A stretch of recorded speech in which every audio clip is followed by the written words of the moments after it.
యేసు రక్తము ద్వారా విజయం ఈరోజు అంశం. యేసు రక్తము ద్వారా విజయం అనే అంశాన్ని ఈరోజు మనం ధ్యానం చేద్దాం. నిర్గమకాండము 12వ అధ్యాయము 13వ వచనం.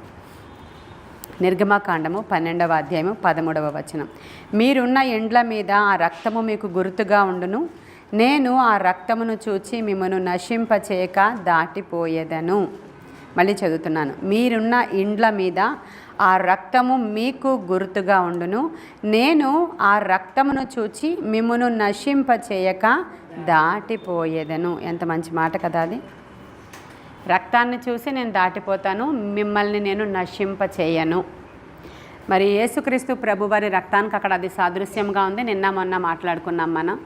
మరి ఈరోజైతే ఇప్పుడు మనము ప్రార్థన చేయడంలో అంటే స్తుతులు చెల్లించడంలో ఎలాంటి విజయం వస్తుందో, వాక్యము ధ్యానం చేయడంలో ఎలాంటి విజయం వస్తుందో, చేతులెత్తి ప్రార్థన చేయడంలో ఎలాంటి విజయాన్ని బైబిల్ ప్రకారము వాళ్ళు పొందుకున్నారో, అనేక మంది భక్తులు ఎలా పొందుకున్నారో మనం మాట్లాడుకుంటున్నాం. ఇక్కడ యేసు రక్తము యొక్క శక్తి చాలా గొప్పది. ఆయన రక్తము లేకుండా అసలు మనమే లేము. ఎందుకంటే పాత నిబంధన కాలంలో ఎడ్ల యొక్కయు, కోడల యొక్కయు, గొబ్బల యొక్కయు, పావురం యొక్కయు వాళ్ళు రక్తాన్ని ప్రోక్షించడము ద్వారా వాళ్ళు విడిపించబడేవాళ్ళు. వాళ్ళు పాపక్షమాపణ పొందుకునేవాళ్ళు, వాళ్ళు విడుదల పొందుకునేవాళ్ళు. మరి అంటే ఆ రోజుల్లో క్యాడర్స్ అన్నమాట. ఎద్దులు అంటే అందరూ ఇవ్వలేరు బలి, ధనవంతులు మాత్రమే. ఆ ఎడ్లు కొనాలంటే ధనవంతులైన వాళ్ళు మాత్రమే కొని దాన్ని బలి ఇవ్వాలి. ఇంకా మరి బాగా బలహీనులు, డబ్బు లేని వాళ్ళు ఇక పావురము, గొవ్వల జతల్ని ఇవ్వడం ద్వారా వాళ్ళు అక్కడ బలులు అర్పించి పాప పరిహారం చేసుకుంటూ ఉండేవాళ్ళు. అవన్నీ కాదు, యేసుక్రీస్తు ప్రభు వారి యొక్క రక్తమే మనకి విడుదల, విజయము ఇస్తుందని ఇంకా ఎన్ని మాటలు కావాలంటే బైబిల్లో అన్ని మాటలు మనకు దొరుకుతాయి. ఆయన రక్తము ద్వారా మనము ఆయనకి సమీపస్థులం అయిపోయామంట. ఎఫెసీలకు రాసిన పత్రిక 2వ అధ్యాయము 13వ వచనంలో ఉంటుంది.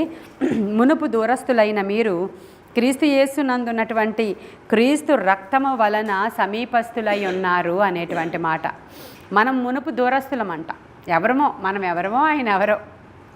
ఎప్పుడైతే ఆయన రక్తం ప్రోక్షించి క్రయధనము మన కొరకు చెల్లించి ఆయన మనకు రక్తము ప్రోక్షించి మనల్ని కొనుక్కున్నారో అప్పుడు మనం ఆయనకి సమీపస్తులుగా మార్చబడిపోయామంట. ఆయన రక్తము ద్వారానే మనం ఆయనకి చెందిన వారముగా మార్చబడ్డాం. ఇప్పుడు దేని ద్వారా మనకి విజయాలు వస్తాయి అని ఆలోచన చేస్తున్నాం కాబట్టి మన యుద్ధోపకరణములు శరీర సంబంధమైనవి కావు, కానీ దేవుని ఎదుట దుర్గములను పడద్రోయ గలిగినంత శక్తివంతమైనవి అని 2వ కొరింథీయులకు రాసిన పత్రిక 10వ అధ్యాయము 4వ వచనంలో ఉంటుంది. చాలండి, ఇక్కడ విజయ రహస్యాలే మనం ఆలోచన చేస్తున్నాం. మనకి విజయం రావాలంటే మన దగ్గర యుద్ధోపకరణాలు ఉండాలి. ఎందుకంటే ఈ భూమి మీద నరుని కాలము యుద్ధకాలం. ప్రతిరోజు మనకి వార్ఫీల్డ్లోనే ఉంటాం మనం. ప్రతిరోజు మన మీద శత్రువు దాడి ఏదో ఒక రకంగా చెయ్యాలని ప్రయత్నిస్తూ ఉంటాడు వాడు. ఉదయం లేచిన దగ్గర నుంచి మనకి పోరాటమే. రాత్రి పడుకున్నప్పుడు కూడా మనకి కాపుదల కావాలి. ఏ ఇంటి మీద అయితే ఆ యొక్క రక్తపు గుర్తులు ఉంటాయో ఆ ఇంటిని దుష్టుడు ముట్టలేడు అనడానికి ఇందాక నేను మీకు అది చూపించాను. మన నోటితోనే మనం ప్రోక్షిస్తుంటాం. మన యుద్ధోపకరణాలు శరీర సంబంధమైనవి కాదు. అంటే ఇప్పుడు మనం యుద్ధం చేయడానికి కత్తి, డాలు, ఆ చేతిలో ఇంకా ఏ ఆయుధాలు పట్టుకునేలాంటి యుద్ధోపకరణాలు కావు, కానీ యేసు రక్తం అనే మాటే పవర్ఫుల్. అది మన యుద్ధోపకరణం ఈరోజు. అది మన విజయ రహస్యం. ఈరోజు మనకి విజయం రావాలి అని అంటే ఖచ్చితంగా మనము మన నోటి నుంచి యేసు రక్తాన్ని మనము ఉచ్చరించడం అనేది మరి ఖచ్చితంగా అవసరమై ఉంది. మరి యేసు రక్తంలో చాలా శక్తి ఉంది కాబట్టి మా యుద్ధోపకరణములలో అతిపెద్ద యుద్ధోపకరణము యేసు రక్తమే. ఆ రక్తమే మనకి రక్షణ తెచ్చింది, ఆ రక్తమే మనకి విడుదల తెచ్చింది, ఆ రక్తమే దూరముగా ఉన్నటువంటి మనలను సమీపస్తులుగా మార్చింది. యేసు రక్తము ద్వారానే ఆయన సింహాసనం దగ్గరికి మనము ధైర్యంగా కృపాసనము దగ్గరికి చేర్చబడుతున్నాము, చేరగలుగుతున్నాం. హెబ్రీయులకు రాసిన పత్రికలో ఉంటుంది 10వ అధ్యాయం 19వ వచనం. ఆయన రక్తము వలన మనము పరిశుద్ధ స్థలము వైపు ప్రవేశము చేసే ధైర్యము కలిగి ఉన్నామంట. ఆయన రక్తము వలన మాత్రమే పరిశుద్ధ స్థలము దగ్గరికి వెళ్ళేటువంటి ధైర్యము మనకి కలిగి ఉంది అని రాయబడి ఉంది. అయితే మనకి మరి రక్షణ కలగాలంటే ఆ పరిశుద్ధ రక్తము చిందించకుండా పాప క్షమాపణ లేదు అని రాయబడి ఉంది. ఇప్పుడు మనకి పాప క్షమాపణ కలగాలి అని అంటే ఆయన రక్తమే దారి. ఈ రోజుకి కూడా పాప క్షమాపణ కలగాలంటే పాపము చేసిన ప్రతి వాడు కూడా ఆయన దగ్గరికి వచ్చి ప్రభువా నన్ను కడుగు, నన్ను శుద్ధీకరించు. పాత నిబంధనలో 51వ అధ్యాయం దావీదు చెప్తాడు, నన్ను కడుగు, నన్ను శుద్ధీకరించు. దేంతో కడగాలి? రక్తముతోనే కడగాలి. రక్తముతో కడగకపోతే మనం ఎంత మాత్రమే శుద్ధీకరించబడలేకపోతాం. కాబట్టి మన పాపములు క్షమించబడి మనము కడుగబడాలంటే ఆయన రక్తము క్రిందకి ఖచ్చితంగా మనం రావాలి. అనుక్షణం కూడా ఆయన రక్త ప్రోక్షణ మనము మన నోట్లో చేసుకుంటూనే ఉండాలి. శత్రువు వచ్చినప్పుడు మనకు అందరికీ బాగా తెలుసు. మనకు భయం వేసినప్పుడు ఏం చెప్తాం? యేసు రక్తమే జయం, యేసు రక్తమే జయం అని మాట్లాడుతూ ఉంటాం. కొంతమందికి ఆ పదము అలవాట్లేదు. ఇప్పుడు యూట్యూబ్లో మెసేజ్ చూస్తున్న వాళ్ళు కూడా గమనించండి. ఒకవేళ ఈ పదము మా చర్చిలో నేర్పలేదు, మా డినామినేషన్లో అలా అనము మేము, అది యేసు రక్తం అనేది ఆయన ఎప్పుడో కార్చారు మన కోసం, నిజమే, అప్పుడే విడిపించబడిపోయాం, మరలా క్రొత్తగా మనం ఏం చెప్పక్కర్లేదు, మాకు అసలు తెలియదు ఆ పదాన్ని అధికంగా ఉచ్చరించడం అని చాలామంది అంటూ ఉంటారు. కాబట్టి మనకి భయం కలిగినప్పుడు ఆయన రక్తమే, మనకి విడుదల కావాలంటే ఆయన రక్తమే, ఆయనకి సమీపస్తులుగా చేర్చబడాలంటే ఆయన రక్తమే. ఆయన రక్తము లేకుండా అసలు ఏమీ లేదంట. ఆయన రక్తములోనే మనకి విజయం ఉంది. ఆయన రక్తాన్ని ఆశ్రయించడం ద్వారా మాకు ఇంట్లో ప్రొటెక్షన్. ఆయన రక్తాన్ని మేము మా మీద ప్రోక్షించుకోవడం ద్వారా ఏ దుష్టుడు మా దగ్గరికి రాలేడు అని మనకు ఒక ఫీలింగ్ వచ్చింది. అది ఫీలింగ్ మాత్రమే కాదు, దేవుని యొక్క వాక్యము దానిని బలపరుస్తుంది. మీరు ఆ రక్తాన్ని ఆశ్రయించి మీ మీద ప్రోక్షించుకుంటే మీ దగ్గరికి దుష్టుడు రాకుండా అక్కడ మీ గృహాన్ని వాడు దాటిపోతాడు. మీ పిల్లలను ఆయన రక్తము క్రిందకి తీసుకురావడం ద్వారా మీ బిడ్డలను వాడు దాటిపోతాడు. ఏ గుడారం మీద అయితే ఆ రక్తము ఉందో దాన్ని చూసి నేను దాటిపోతాను అన్నాడు ఆయన. అంతే తప్ప మీరు చేసిన ఉపవాసాల వల్ల మిమ్మల్ని ఏమి ముట్టుకోకుండా దాటిపోతాను అని రాయబడలేదు. మీరు చేసిన నీతి క్రియల వల్ల మీ మీదకి అసలు ఏ ఉపద్రవం రాకుండా దాటిపోతుంది అని రాయబడలేదు. మీరు చేసినటువంటి అనేకులకు చేసిన ఉపకారాలే మిమ్మల్ని కాదు. కేవలం ఇవన్నీ కాదండి, కేవలం ఆయన రక్తము అక్కడ కనబడితే ఆ ఇంటిని సంహారదూత ఏమీ చేయకుండా దాటిపోతుందంట. కీడు ఆ ఇంటి మీదకి రాకుండా దాటిపోతుందంట. ఏ అపాయము ఆ గృహానికి రానియను అంటున్నాడు ఆయన. హల్లెలూయా. చూడండి, యేసు రక్తంలో ఉన్న శక్తి ఎంత గొప్పదో. ఈరోజు ఈ యేసు రక్తము అనేది ఒక ఆయుధము. ఒక ఆయన రేడియోలో ఆ రోజుల్లో వాక్యం చెప్తూ ఉండేవారంట. ఒక ఆయన మెసేజ్ విన్నాను యేసు రక్తం గురించి చెప్తుంటే. ఆయన రేడియోలో మెసేజ్లు చెప్తూ ఉండేవారు. ఎప్పుడు 1989, 90 మధ్యలో ఆయన రేడియోలో మెసేజ్లు చెప్తూ ఉండేవారంట. ఆ రోజుల్లో ఒక మెసేజ్ని రికార్డ్ చేసి పంపించడం అనేది చాలా పెద్ద ప్రొసీజర్. ఇప్పుడు మనం మన ఫోన్లో రికార్డ్ చేసి ఈజీగా పంపించేస్తాం. మనం పెద్ద ఇంత డిస్కులు ఉండేవి అనమాట. దాంట్లో రికార్డ్ చేయడం ₹1000 ఖర్చు అంట. ఒక్క మెసేజ్ నేను పంపిస్తే వాళ్ళు యేసు రక్తం యొక్క మెసేజ్ పంపించినప్పుడు రిజెక్ట్ చేశారంట. మా రేడియోలో ఇంకేమైనా వేస్తాం, ఇంకో సబ్జెక్ట్ ఏదైనా మాట్లాడండి, రక్తం ఏంటి, మనుషుడి యొక్క రక్తం ఏంటి, ఇలా విడిపించడం ఏంటి, ఆ రక్తం ఏంటి బాబోయ్, అసలు అలాంటి మెసేజెస్ అప్పటికి ఇంత అవేర్నెస్ లేదు కదా, ఇంతటి బోధ లేదు. ఇప్పుడు అన్యులు కూడా కూర్చుని డిబేట్లు చేస్తున్నారు. వాళ్ళు ముందంతా చదివేస్తున్నారు బైబిల్ని. కూర్చుని ఇక్కడ పాస్టర్తో డిబేట్ చేయాలంటే వాళ్ళే ముందు చెప్పేస్తున్నారు. కల్వరి రక్తం గురించి చెప్పండి, ఆ పాస్టర్ గురించి చెప్పండి, ఈ పాస్టర్ గురించి చెప్పండి, అసలు మీ గురించి మీరు చెప్పండి అని ఇదంతా వాళ్ళు మాట్లాడుతూ ఉండగా వీళ్ళే మళ్ళీ తిరిగేసి చెప్తున్నారు. అక్కడ అలా రాసింది కదా, ఇక్కడ ఇలా రాసింది కదా. అయితే ఆ రోజు మాత్రం ఇలాంటిది మా రేడియోలో మేము ప్రసారం చేస్తే చాలా ఇబ్బంది అయిపోద్ది మాకు. ఒక మనుషుడిని చంపడం ఏంటి, ఆ రక్తం ఏంటి, అసలు ఇది మేము వేయము అన్నారంట ఆయనతో. కాబట్టి ఆ రోజు అంత తెలియదు. కానీ మరి వీళ్ళు సంవత్సరానికి వధిస్తున్నటువంటి గొర్రెల యొక్క రక్తం దేని కొరకు, అసలు వాళ్ళు చేసిన బలులు దేని కొరకు, వాళ్ళు వధిస్తున్నటువంటివన్నీ కూడా పాపక్షమాపణ కొరకే కదా. వాటన్నిటికీ సాటి అయినదే, అంతకంటే గొప్పదే యేసు రక్తం అనేది తరువాత తెలిసింది. ఆయన రక్తం ప్రోక్షించడానికి ఇక్కడికి వచ్చాడని, ఆయన రక్తము మన కొరకు కార్చి ఆయన పరిశుద్ధ రక్తంలో మనల్ని కొనుక్కున్నాడని మనం తెలిసినప్పుడు ఈ రోజుకి కూడా ఆయన రక్తం యొక్క శక్తి చాలా బలమైనది. కాబట్టి ఖచ్చితంగా మనము అనుదినము చేసే ప్రార్థనల్లో ఆయన రక్తాన్ని ప్రోక్షించుకుంటూనే లేవాలి. పడుకునేటప్పుడు కూడా మన గృహాల చుట్టూ ఆయన యొక్క రక్తం, ఏ కీడు కానీ, ఏ చెడు కానీ, ఏది కానీ దరిదాపులోనికి రాదు. నిజంగా ఇలాంటి ఎన్ని జరిగినాయి మనకి. అంతవరకు మనం వెళ్ళొద్దు. 7 రోజులు 7 గంటల ఆరాధన చేయడానికి బిఫోర్గా నేను కొన్ని హీలింగ్ మెసేజెస్ చెప్పాను. నేను స్వస్థతల కొరకైనటువంటి మెసేజెస్ చెప్పి, మేము ఎప్పుడు ప్రార్థన చేసినా ఒక గ్లాసులో వాటర్ తీసుకొని, ప్రభా ఇది నీళ్లు కాదు కానీ ఇందులో మీరు రక్తాన్ని నీవు ప్రోక్షిస్తున్నావు కనుక ఇది నేను త్రాగినప్పుడు నేను స్వస్థపరచబడతాను అని అనుకొని త్రాగమని నేను ఆ యొక్క నీటికి ప్రార్థన చేయడం అనే మెసేజ్ చెప్పాను నేను మీకు. అంటే నాకు అలా దేవుడు గైడ్ చేశారు, నేను అలా చేశాను. అప్పుడు మనకి 7 గంటల ఆరాధనకి ఒక అమ్మాయి హైదరాబాద్ నుంచి, అదే ఎయిర్ ఫోర్స్లో పనిచేసే అమ్మాయి వచ్చింది. తన సాక్ష్యం ఏం చెప్పింది, వారి గృహం దగ్గర ఉన్నప్పుడు చేతిలో వాటరే తీసుకున్నారు. వాళ్ళు వాటర్ తీసుకుని, అయ్యా నీ రక్తం ఇందులో ప్రోక్షిస్తున్నావు, నీకు వందనాలని దైవజనరాల యొక్క ప్రార్థనకు మేము ఏకీభవిస్తున్నామని ఆ వాటర్ తీసుకుని ఆ వీడియో ఆన్ చేసుకుని వాళ్ళు వాటర్ తాగడం ద్వారా వాళ్ళకు ఉన్నటువంటి హెరిడిటరీ ద్వారా వస్తున్నటువంటి ఆయాసం, ఉబ్బసం సమస్యలు పారిపోయాయి అని చెప్పారు. ఒక ఏజ్ గ్రూప్ కాదు, పెద్దవాళ్ళు, పెళ్ళి అయిన వాళ్ళు, పెళ్ళి అవ్వని వాళ్ళు, ఇంకా చిన్నవాడు, ముగ్గురికి స్వస్థతలు జరిగాయని చెప్పారు. మన చర్చికి సంవత్సరానికి ఒకసారే వస్తుంటారు. సువర్ణ అని ఒక ఫ్యామిలీ వస్తుంటుంది. అమ్మాయి ఇదంతా కప్పుకొని వచ్చింది కదా మొన్న. ఆ అమ్మాయి ఏంటంటే 3.5 గ్రామ్స్కి వెళ్ళిపోయిందంట రక్తం. తనకి ఓవర్ బ్లీడ్ అవుతుంది. ఆ అమ్మాయికి చాలా భయం, గర్భసంచి ఆపరేషన్ నేను చేయించుకోలేను, నాకు చాలా భయం, నాకు చాలా భయం, నాకు చాలా భయం, చర్చికి రావాలంటే ఒక్కరిదాన్ని నాకు చాలా భయం, చాలా భయం, స్టవ్ మీద వంట చేయాలంటే నాకు చాలా భయం. ఆ అమ్మాయి అంతటి ఏంటో తెలియదు, అలాంటి ఒక భయపరిచేటువంటి దురాత్మతో ఎడబడుతుంది. మందిరానికి రమ్మంటే రాలేకపోతూ ఉంటుంది. వీడియోలు ఫాలో అవుతూ ఉందంట. అన్ని గ్రామ్స్కి అదే అంత తక్కువగా బ్లడ్ లెవెల్స్ పడిపోయినప్పుడు ఈ వర్తమానం, మళ్ళీ వర్తమానాలన్నీ వింటుంటుంది. వెళ్ళినప్పుడు తను గ్లాస్ ఆఫ్ వాటర్ తీసుకొని దానికి ఇదిగో దైవజనరాలు చెప్పారు, నేను ఎక్కడికి వెళ్ళను, నాకు ఈ రక్తంలో నీ రక్తము వేస్తున్నావు అని చెప్పి త్రాగి తను వెళ్ళి టెస్ట్ చేయించుకుంటే 12.5కి వచ్చింది.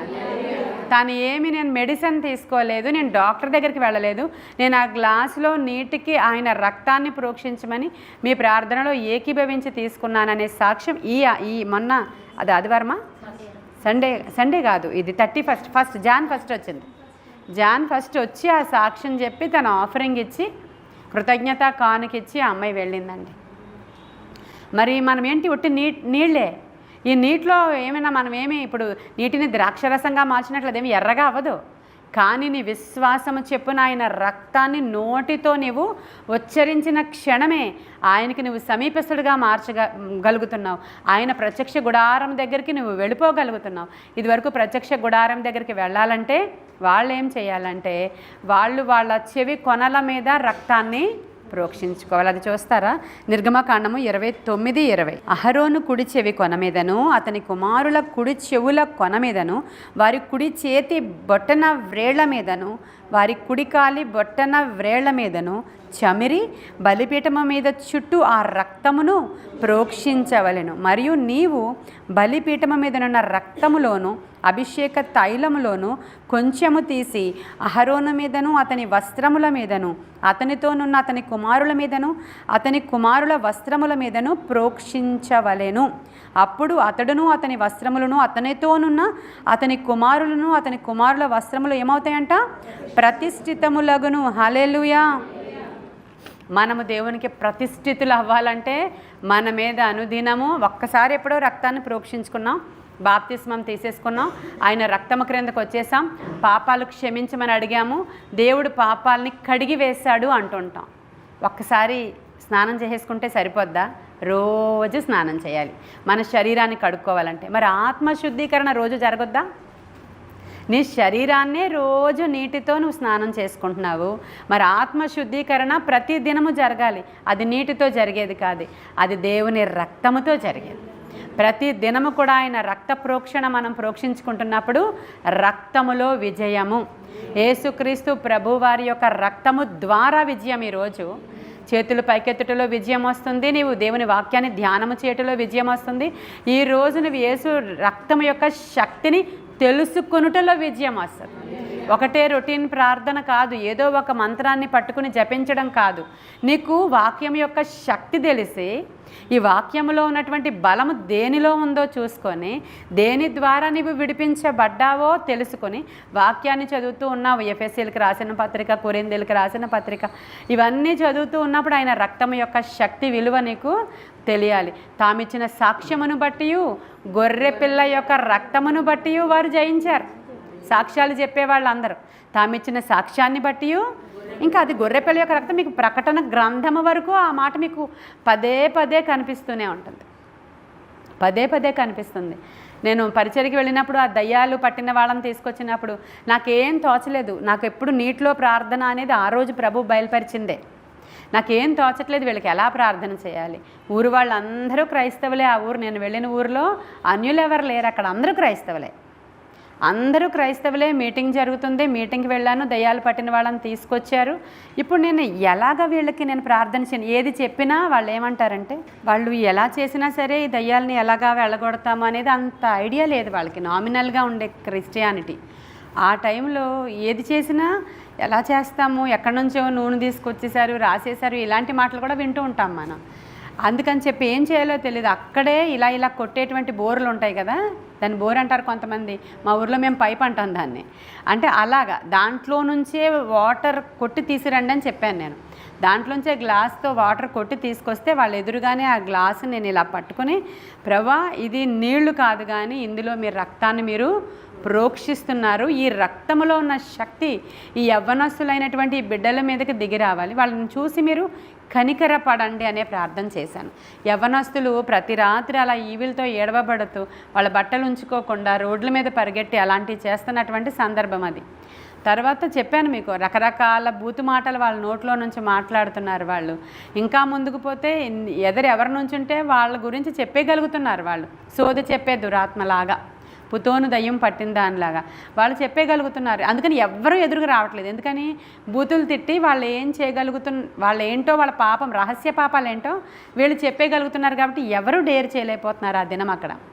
అప్పుడు నేను ఒకే ఒకటి ఉపయోగించాను, నా చేతిలో ఉన్న నీటిని నీవు రక్తముగా మార్చి, నేనేం వాళ్ళ దగ్గరికి వెళ్ళాల్సిన అవసరం లేదు, ఇది నేను వాళ్ళ మీద ప్రోక్షిస్తాను ప్రభువా, నీవు అద్భుతం చేయాలనే ప్రార్థన చేసినప్పుడు ఆ నీళ్లు దాంట్లో నా చేయి ముంచి ఇలా ప్రోక్షించాను అంతే నేను. ఆ అమ్మాయి అక్కడ ఉన్నది అలా గట్టిగా పడిపోయింది. ఇది 20 సంవత్సరాల క్రితం మ్యాటర్ ఇది. నేను అప్పుడే సేవలోనికి వచ్చి బలంగా ఉపవాసాలు చేస్తున్నటువంటి దినాలవి. 18 సంవత్సరాలు అవ్వచ్చు, 20 సంవత్సరాల దగ్గర అవ్వచ్చు, ఏమో ఐడియా లేదు నాకు. అంతే, ఆ 18 సంవత్సరాలు అవ్వచ్చు ఆ టైంలో. అప్పుడు ఆ అమ్మాయి పడిపోయింది అక్కడికక్కడే. మరి అందరూ చూస్తున్నారు, నేనేం చేయలేదు కదా అక్కడ. అప్పుడు వాళ్ళకి విశ్వాసం కలుగుతుంది, నమ్మకం కలుగుతుంది. ఈ అమ్మాయి పడిపోయింది, ఇంకొక అమ్మాయి, వాళ్ళిద్దరు సొంత అక్క చెల్లెళ్ళే. ఇప్పుడు ఇంకొక అమ్మాయిని తీసుకొచ్చినప్పుడు ఆ అమ్మాయి చాలా తిట్టాలని ట్రై చేస్తుంది నన్ను, కానీ తన నోటిని దేవుడు కట్టేశాడు అక్కడ.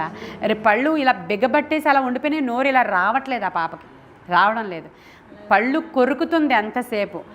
కొరుకుతూ ఒక శ్వాస శబ్దం మాత్రం అసలు మెయిన్ రోడ్డు పక్కన మనం కడుతున్నామే ఇప్పుడు, ఆ బిల్డింగ్ దగ్గర జరిగిన ఇన్సిడెంటే ఇది. అక్కడ జరిగిన ఇన్సిడెంట్ దాని రోడ్డు మీద పెట్టామన్నమాట మీటింగ్ ఆ రోజు. అది మెయిన్ రోడ్డుకి దగ్గరే ఉంటుంది, లారీలు వెళ్తున్నాయి, బస్సులు వెళ్తున్నాయి. ఆ శబ్దాల మధ్యలో ఈ శ్వాస శబ్దం వినబడుతుందంటే ఎంత గట్టిగా శ్వాస తీస్తుందో చూడాలి మీరు. అదేం ఆడిటోరియం కాదు, ఇండోర్ కాదు అది. అలాంటిది అంత శ్వాస తీస్తున్న శబ్దానికి పారిపోతున్నారు చుట్టూ ఉన్నవాళ్ళు, అంత పౌరుషంగా తీస్తుంది. అయినా సరే ఆ ఆయుధం ఒకటే, కేవలము నీళ్లు. హల్లెలూయా. మన యుద్ధోపకరణములు శరీర సంబంధమైనవి కానే కదా. అమ్మాయిని కొట్టడానికి, తిట్టడానికి చాలామంది సేవకులు వచ్చి జుత్తు పట్టుకుని లాగి కొట్టి నూనెసి చాలా చేసి చీపిరితో కొట్టి అలా కూడా చేశారంట ఆ పిల్లల్ని అవి విడిపించడానికి. ఆ ఏమి యుద్ధోపకరణాలు మనకు అవసరం లేదు, యేసు రక్తము మాత్రమే యుద్ధోపకరణం. కాబట్టి అవి ఆత్మ సంబంధమైన యుద్ధోపకరణాలని మనము ధరించుకొని ఉన్నాము. మా యుద్ధోపకరణములు శరీర సంబంధమైనవి కానే కావు. ఈరోజు చెప్పండి, ప్రభా మేము యేసు రక్తము క్రిందే ఉన్నాము, యేసు నామము క్రింద ఉన్నాము, యేసు యొక్క నామాన్ని మేము అనునిత్యము ఉచ్చరిస్తూ ఉన్నాము. ఉదయాన్నే లేస్తానే యేసు రక్తమే జయమని అనుకుంటూ లేవండి. అంతకు మించిన ఆయుధం ఏమీ కూడా లేదు. నేను అదే ఇప్పుడు వీళ్ళు 7th స్టాండర్డ్ చదువుతున్నప్పుడు ఇంచుమించు ఒక 10 సంవత్సరాల క్రితం అనుకుంటా, 12 సంవత్సరాల క్రితం ఫస్ట్ టైం ఫ్లైట్ ఎక్కుతున్నాను అనమాట నేను. అప్పుడు ఇలాగా మనకి హైదరాబాద్కి ఇంత ఈజీ ఫ్లైట్స్ ఏం కాదు. ఫ్లైట్ ఎక్కాలంటే కొంచెం భయం వేస్తుంది అనమాట. అలాంటి డేస్ అది ఒక 15 years బ్యాక్ ఫస్ట్ టైం వెళ్తే నాకు అసలు వెళ్ళాలనే లేదు క్యాంప్కి. కంపల్సరీ వెళ్ళాలి, ఆఫీస్లో అందరూ అది అప్లై చేశారు. ఒకరు కాదు, ఇలా అందరం కలిసి వెళ్తున్నామని పాస్టర్ గారు ముందే డేట్ తీసుకుని వచ్చారు. అప్పుడు నాకు చాలా భయం వేస్తుంది. అసలు ఎక్కాలని లేదు, ఎందుకో మరి వెళ్ళాలని లేదు, ఎక్కాలని లేదు. ఆ తర్వాత అది చెన్నై వెళ్ళి ఎక్కాలనుకుంటాను, అక్కడ కలకత్తా వెళ్ళి అక్కడికి ఎక్కాలి, అక్కడ వరకు ట్రైన్లో వెళ్ళి అక్కడ ఎక్కాలి. అప్పుడు నేను ఒక్కొక్క స్టెప్ ఎక్కాలి, మనం అంటే ఫ్లైట్కి మెట్లు ఎక్కాలన్నమాట. దాని మీద యేసు రక్తమే జయం, యేసు రక్తమే జయం, యేసు రక్తమే జయం అనుకుంటూ, అది నాకు ఆటో పాటో ఎందుకన్నానో నాకే తెలియదు, నిజం చెప్తున్నాను మీకు. అది అలా అనుకుంటూ ఎక్కి కూర్చుంటే అది రన్వేలో ఫస్ట్ వెళ్తున్నప్పుడు చాలా బాగుంటుంది అన్నమాట. 15 సంవత్సరాల క్రితం మ్యాటరే అది. అంటే అప్పుడు మనకు అంత నాలెడ్జ్ లేదు, ఫ్లైట్ ఫస్ట్ టైం కాబట్టి. అది రన్వేలో వెళుతుంటే ఎలా ఉంటుందంటే గుర్రం ఎక్కినట్లు ఉంటుంది అన్నమాట. అది అంటే అలా ఫీలింగ్ అలా ఉంటుంది, జమ్మని వెళుతూ ఉంటుంది. ఆ తర్వాత ఇలా వెళ్ళిపోద్ది అనమాట ఒకేసారి. అసలు మొత్తం అంతా భయం పోయింది. అసలు మొత్తం అంటే యేసు రక్తమే జయం, యేసు రక్తమే జయం అనుకుంటూ ఎక్కిన తర్వాత నాకు దీనిలో శక్తి వచ్చింది నాకు అని అనుకోవట్లేదు, దాన్ని ఎంజాయ్ చేస్తున్నాను నేను. ఆ జర్నీని నేను ఎంజాయ్ చేశాను అన్నమాట. అస్సలు ఇష్టం లేదు, మొహం మార్చుకునే ఉన్నాను నేను. ఆ రోజు వెళ్ళడం ఇష్టం లేదు నాకు అస్సలు. అలాంటి టైంలో అది అక్కడ కూడా పనిచేసింది. అది మీకు చెప్తున్నాను, ప్రతి చిన్న విషయము, ప్రతి పెద్ద విషయము, అన్ని విషయాలలో కూడా ఆయన రక్తం యొక్క శక్తి చాలా గొప్ప. మన నోట్లో ఆ యొక్క ఆయుధం అలవాటు అవ్వకపోతే ఆ దుష్టుడు ఖచ్చితంగా ప్రతి చోట ఉంటాడు. వాడి పని ఏంటంటే వాడు దొంగ, దోచుకునేవాడు. వాడు ఆరోగ్యం దోచుకుంటాడు, వాడు నీ యొక్క డబ్బును దోచుకుంటాడు, నీ సమాధానాన్ని దోచుకుంటాడు, ప్రతిదీ దోచుకుంటాడు. వాడి పనే అది. కాబట్టి వాడిని జయించే ఏకైక ఆయుధం ఈరోజు యేసయ్య రక్తము మాత్రమే. అందుకే ఈ రెఫరెన్సెస్ మీకు చూపించాను నేను. రోమీలకు రాసిన పత్రిక 5వ అధ్యాయము 9వ వచనంలో, కాబట్టి ఆయన రక్తము వలన ఇప్పుడు నీతిమంతులుగా తీర్చబడి ఉగ్రత నుండి తప్పించబడుదుము అనేటువంటి మాట చూస్తాం మనం. ఆయన రక్తము వలన మనం ఎలా మార్చబడుతున్నామంట? నీతిమంతులుగా మార్చబడుతున్నాం. మనం చాలా కార్యాలు చేసి మనం చాలా నీతిమంతులు అనేసుకుంటూ ఉంటాం. మన నీతి క్రియలు దేవుని ఎదుట మురికి గుడ్డల్లాగా ఉన్నాయంట. దేని ద్వారా నీతిమంతులుగా తీర్చబడతాము అంటే ఆయన రక్తము ద్వారానే మనము నీతిమంతులుగా తీర్చబడతాం. దావీదు అదే ప్రార్థన చేసుకుంటున్నాడు, హిస్సోపుతో నన్ను కడుగు, హిమమంతా తెల్లగా చేయి. మనమేమంటున్నాం? నీ రక్తముతో కడుగు, నన్ను పరిశుద్ధపరచు ప్రభా. అంటే ఇదే ప్రార్థన ఓల్డ్ టెస్టిమెంట్లో చేసిందే.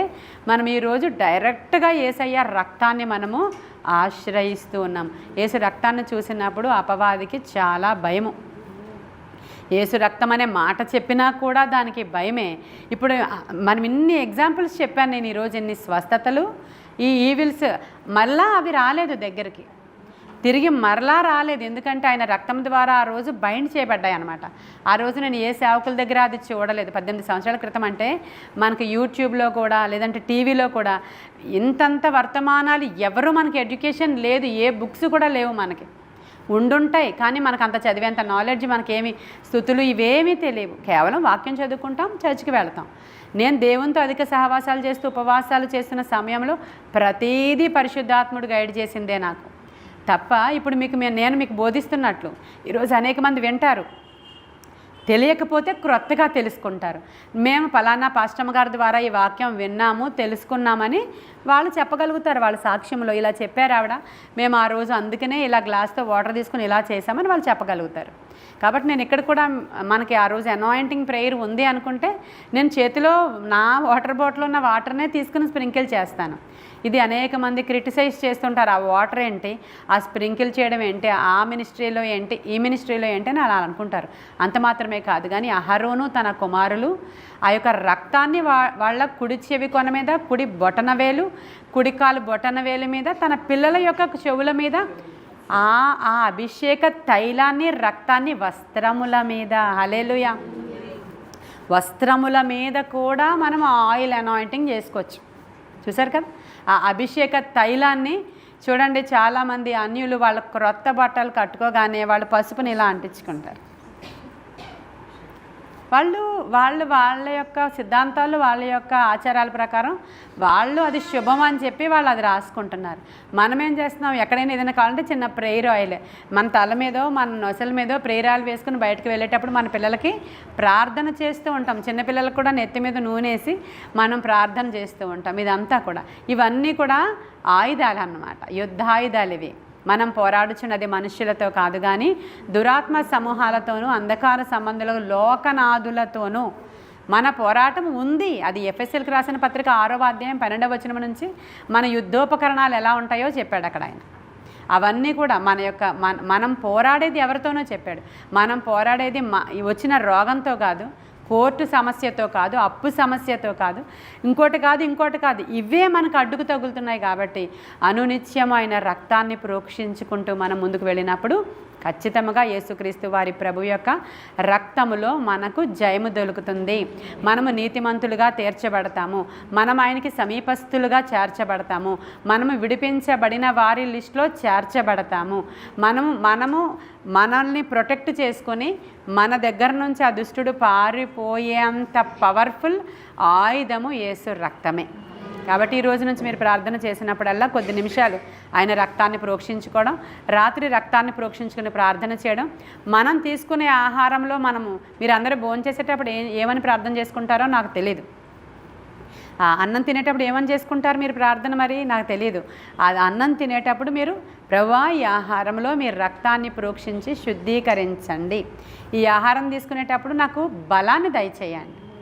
అన్ని ఆహారాలు బలం ఇచ్చేవి కాదు, ఇప్పుడు అంతా కల్తీ ఆహారాలే ఎక్కడ చూసినా, అంతే కదా. ఈవెన్ వాటర్ తాగినప్పుడు కూడా ప్రార్థన చేసుకుని తాగడం అనేది అలవాటు చేసుకోవాలి. ఎవరింటికైనా వెళ్ళినప్పుడు అక్కడ వారు ఇచ్చినప్పుడు వీళ్ళు ఏమైనా అనేసుకుంటారేమో, వాళ్ళు నా ఎదురుగానే ఉన్నారు అనుకోవడానికి లేదు. మీరు ఏం తీసుకున్నా సరే విశ్వాసంతో తీసుకునేటప్పుడు జస్ట్ చిన్న ప్రార్థన చేసుకుని ఆయన రక్తం ప్రోక్షించుకుని మీరు తీసుకుంటే అద్భుతంగా దేవుని యొక్క శక్తి ఉంటుంది, దాంట్లో ఉన్న కీడు కూడా పోతుంది. ఒక మిషనరీ అలాగే ఇంటీరియర్లో సేవ చేయడానికి వెళ్ళినప్పుడు అతన్ని ఎలా అయినా సరే చంపేద్దాం అనుకున్నారంట అక్కడ వాళ్ళు. ఆయన పేరు నాకు గుర్తులేదు, పుస్తకంలో చదివాను. కానీ అయితే వెళ్ళినప్పుడు ఆయనకి విషం కలిపినటువంటి భోజనం పెట్టారు. ఆయనకి పెట్టినప్పుడు ఖచ్చితంగా ఈ రాత్రి అనుమానం లేకుండా చనిపోతాడు ఈయన అని అందరూ చాటు నుంచి చూస్తున్నారు. ఆయన అక్కడే కూర్చొని కాసేపు దాని మీద చేయి పెట్టి, అయ్యా ఇంత మంచి ఆహారం నాకు ఇచ్చినందుకు వందనాలయ్యా, ఈ ఆహారం నాకు ఇచ్చినటువంటి బిడ్డలను దీవించి ఆశీర్వదించండి, ఈ ఆహారాన్ని శుద్ధీకరించి ఇది నా శరీరంలోనికి వెళ్ళి బలాన్ని ఇచ్చేలా చేయండి అని ప్రార్థన చేశాడంట. అందరూ విన్నరా, వస్తుందిలే కొంచెంసేపట్లో అనుకుంటున్నారు. ఆయన తిని వెళ్ళాడు, మంచిగా నిద్రపోయాడు. పొద్దున్న లేచి అందరూ బాగున్నారా అని పలకరిస్తున్నాడు ఆయన. మళ్ళీ వచ్చాడు ఆయన వీధిలోనికి. ఇదేంటిది, ఇది చాలా పవర్ఫుల్, ఇది చిన్నది తీసుకుంటేనే చనిపోతారు, అలాంటిది ఇతడు ఎలా బ్రతికాడని అనేక మందికి అది సాక్ష్యం అయిపోయింది ఆ రోజు. కాబట్టి అంటే ఇలా కొన్ని సందర్భాలలో వారి యొక్క నిష్టను బట్టి, ఆ సేవకుల యొక్క డెడికేషన్ని బట్టి ఆ రోజు ఆ సేవకుడు ఆ ప్రాంతంలో వాడబడాలని దేవుడికి ఇంకా ఆయనలో చిత్తం ఉంది కాబట్టి అది జరిగింది. మనం ఇప్పుడు ఆయన అలా చేశాడు కదా అని మీరు విషమిస్తారేమో, ఇవ్వండి తినేస్తాను, ఇలా చాలామంది చెప్తున్నారు. మేము పాములు తీసుకొస్తాం తొక్కండి, మరి ఇలాంటివి చెయ్యండి, మీకు బైబిల్లో ఉంది కదా అని ఛాలెంజ్లు చేస్తున్నారు. ఇలాగే శాతానుడు యేసుక్రీస్తు ప్రభువారి దగ్గరికి వచ్చి ఛాలెంజ్ చేస్తే ఆ ఛాలెంజ్ని యేసయ్య యాక్సెప్ట్ చేయలేదు. ఎలాగో ఛాలెంజ్ కాదు కానీ మనకి క్రిటికల్ పొజిషన్స్లో, అనేకమైన విపత్కర పరిస్థితులలో, మన చుట్టూ కరోనా ఆవరించి ఉన్న సమయంలో బయట నుంచే మనం తెచ్చుకున్న కూరగాయలు అది ఆ రోజు తినాలి. మనకది ప్లస్ ఉంది, వేరే వాళ్ళకి అది మైనస్ అయింది.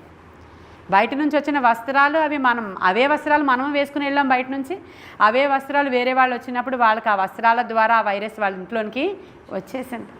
కాబట్టి ఆయన రక్తంలో ఉన్న శక్తిని మనం ఆశ్రయిద్దాం. దేవుడు గొప్ప కార్యాలు మన పక్షంగా చేస్తాడు. మరి ఇలాంటి ప్రార్థన మీరు చేసుకుని ఈరోజు యేసయ్య రక్తం ద్వారా విజయం పొందుకుంటారని ఈ కొన్ని మాటలు దేవుడు మన వెనికిడిలో దీవించునుగాక. మహాపరిశుద్ధుడవైన తండ్రి, మహోన్నతుడవైన దేవ, నిత్య నివాసి దేవ, మేము అనునిత్యము నీ వాక్యాన్ని ధ్యానము చేస్తూ దేవుని యొక్క రక్తములో ఉన్న శక్తి, అది మా కొరకు జగత్ పునాది వేయబడక మునుపే నాయన అయా సిద్ధపరచబడిన రక్తం అయ్యా, అది నాయన గొర్రెపిల్ల యొక్క రక్తము ప్రభువ. ఆదిలో మా కొరకు ఏర్పాటు చేయబడిన రక్తము శరీరధారి అయి ఈ లోకములోనికి వచ్చి నిష్కళంకమైనటువంటి రక్త ప్రోక్షణ మా కొరకు చేసి మమ్మల్ని విడిపించిన వాడానికి వందనాలు. ఈనాటికి ఏనాటికి ఆ రక్తాన్ని మేము ఆశ్రయించడానికి ఇష్టపడుతున్నాం ప్రభువా. మేము నీ దగ్గరికి వచ్చే పర్యంతము నీ రక్తం యొక్క శక్తితో మమ్మల్ని యాత్రలో ముందుకు నడిపించమని మేము ప్రార్థించి లోపలికి తీసుకున్న ప్రతిసారి కూడా ప్రభువా నీ ఆత్మకార్యము మా శరీరంలో జరిగించమని నాయన, ఎవరైతే అస్వస్థత గల వారు చూస్తున్నారో యేసు నామంలో వారు దేవా ఇప్పుడే నీ రక్తం యొక్క శక్తి ద్వారా అయా స్వస్థపరచబడుదురుగాక, శుద్ధీకరించబడుదురుగాక. మీరు అతడు పొందిన దెబ్బల చేత, అతడు కార్చిన రక్తము చేత మీకు స్వస్థత కలుగుతుందని ఆ వచనాలను మేము కోడ్ చేస్తున్నాం ప్రభువా. ఆయన కార్చిన రక్తము ద్వారా వినుచున్న బిడ్డలు కానీ ఇక్కడ ఉన్న వారిలో నాయన వారిలో కానీ ఎవరైనా అనారోగ్యం గలవారు ఉంటే యేసు నామంలో నీ రక్తములో ఉన్న శక్తి వారిలోనికి ప్రవేశించునుగాక, స్వస్థత శీఘ్రముగా కలుగునుగాక, బంధకాలు విడిపోవునుగాక. అయ్యా ప్రతి కాడి మాను మ్రోకుల ప్రభావము అయా యేసునామంలో విరగొట్టబడునుగాక. సహాయము చేయమని ప్రభువా నాయన, ముట్టి స్వస్థపరచమని మా జీవితాలలో కూడా నాయన ఏ శాపము, ఏ పాపము, ఏ బంధకాలు, ఏ చీకటి, ఏ హెరిడిటరీ ద్వారా వస్తున్నటువంటివి ప్రతి దాన్ని కూడా నేను బ్రేక్ చేస్తున్నాను ప్రభు. ఆయన రక్తంలో శక్తి ఉంది నాయన, ఆయన రక్తాన్ని మేము ఆశ్రయిస్తూ ఉన్నాం. సహాయం చేసినందుకు వందనాలు తెలియజేసుకుంటూ యేసయ్య శ్రేష్ఠ నామంలో అడుగుచున్నాము తండ్రి. God bless you.